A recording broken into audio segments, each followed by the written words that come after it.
नमस्कार दर्शकों, स्वागत है आप सभी का जन जागरण न्यूज में। मैं हूं आपके साथ आकांक्षा पिवाल। आइए देखते हैं आज की कुछ प्रमुख खबरें। शाजापुर जिले के सेमली चाचा गांव के ग्रामीणों द्वारा चुनाव बहिष्कार की जानकारी काफी समय से मिल रही थी, जिन्हें मनाने के लिए प्रशासन ने हर संभव प्रयास किया, लेकिन ग्रामीणों ने एक मत बना रखा था कि जब तक उच्च स्तरीय जांच नहीं होती तब तक मतदान नहीं, जिसको लेकर वह आए दिन कुछ न कुछ आंदोलन आवेदन निवेदन करते आए, लेकिन किसी प्रशासनिक अधिकारी ने उनकी नहीं सुनी। अब ग्रामीणों ने एक मत होकर चुनाव बहिष्कार का निर्णय ले लिया, जिस पर सभी अड़े हुए। ग्राम सेमली चाचा ही नहीं बल्कि आसपास के करीब 5 गांवों ने भी इस गांव के कंधे से कंधे मिलाकर चुनाव बहिष्कार का निर्णय लिया। अब देखना यह है कि 13 तारीख को प्रशासन इन ग्रामीण से मतदान करवाती है या ये लोग अपने फैसले पर अड़े रहते हैं।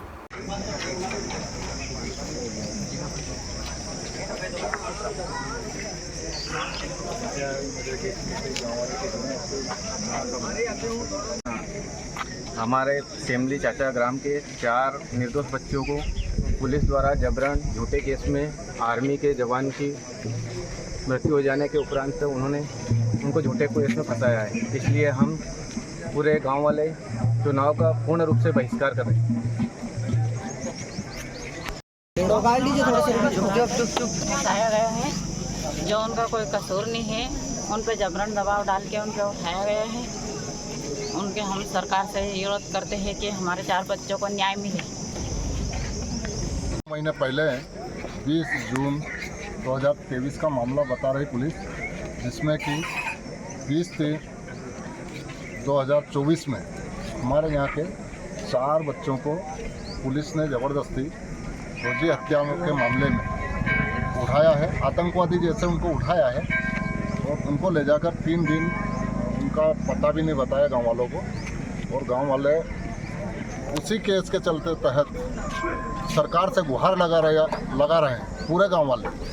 आज अभी तक आप कहाँ से और क्या मामला है? मुरादपुरा लोहिया 4 लड़कों को झूठे मामले में फंसाया गया है और मुरादपुरा लोहिया सेमली के कंधे से कंधा मिलाकर साथ रहेगी। आप लोंदिया वाले भी सेमली के साथ वोट नहीं डालेंगे क्या? नहीं डालेंगे, मगर हम बहिष्कार करेंगे, पूर्ण रूप से बहिष्कार। पूर्ण रूप से बहिष्कार करेंगे जब तक न्याय नहीं मिलेगा, जब तक वोट नहीं। हाँ बोलो। न्याय मांगा, सरकार से न्याय नहीं मिला सर, एक लिए चुनाव का बहिष्कार कर दिया।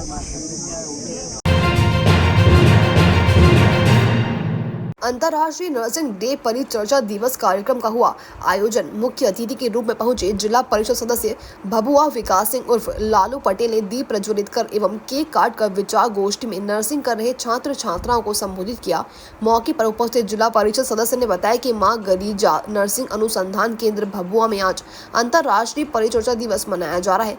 जिन्होंने कहा कि 12 मई 1820 को इटली में जन्मी फ्लोरेंस में विलियम नाइटिंगेल और फैनी के घर जन्मी फ्लोरेंस नाइटिंगेल को नर्सिंग के जनक के रूप में जाना जाता है। आज के दिन पूरा विश्व नर्सिंग डे मनाता है। नर्सिंग के छात्र छात्राओं को संबोधित करते हुए उन्होंने कहा कि आने वाले समय में भविष्य में आप लोगों के कंधे पर ही बहुत बड़ी जिम्मेदारी आने वाली है। इसमें पूरी तैयारी से और मन से लगन से लग जाने की जरूरत है। जैसा कि आप जानते हैं कि बीते कोरोना काल में जिस प्रकार देश में महामारी फैली, हमारे देश के जाबांज नर्सिंग के जाबांज साथियों ने मोर्चा संभालते हुए उसे भयावह आपदा के घड़ी में आम जन की सेवा की। उनकी जानकारी होगी तो आपको होगी, उनकी सेवा में या उनके मदद में। जीवन जीने के लिए आदमी तो अपने रोजी रोजगार के लिए हर कुछ करता है साथियों, लेकिन आप लोग का कर्तव्य इतना कठिन है, उस कठिन डगर से भी आप लोगों को गुजरना पड़ेगा। और देश के आने वाले आप लोग भविष्य है, आपका देश को नाज होगा। हम लोग तो सम्मानित करते हैं बुला बुला के। जिस तरह कोरोना काल आया था, आप लोग देखे होंगे कि सभी लोग अपने घर में दुबके पड़े थे, लेकिन हमारे देश की जाबाज बेटियां और बेटे अपने कंधों पे स्ट्रेचर का बोझ लेके और कोरोना पेशेंट का सेवा। साथियों, ये नेशनल हाईवे 30 में जिले के अंजनिया चौक के अंतर्गत एक बड़ा हादसा हुआ है। हादसे में हाईवे में चलती पिकअप ब्रिज से नीचे जा गिरी, खाई में पलटी है। इस घटना में चालक ने मौके पर ही दम तोड़ दिया। पूरी घटना को लेकर अपडेट मिल रही है कि सब्जी से लोड पिकअप राजनंद गांव से मंडला मंडी जा रहा था, तभी NH 30 में चौकी अंजनिया अंतर्गत सरई टोला मार्ग के पास हाईवे में बने पुल से नीचे जा गिरी। तब तक ड्राइवर कुछ समझ पाता, वह गाड़ी में ही फंसा रहा और दम तोड़ दिया। फिलहाल घटना की जानकारी पुलिस को लगते ही मौके पर पहुंची ग्रामीणों की मदद से पिकअप के सामने बोनट में दबे ड्राइवर को निकालने का प्रयास किया जा रहा है।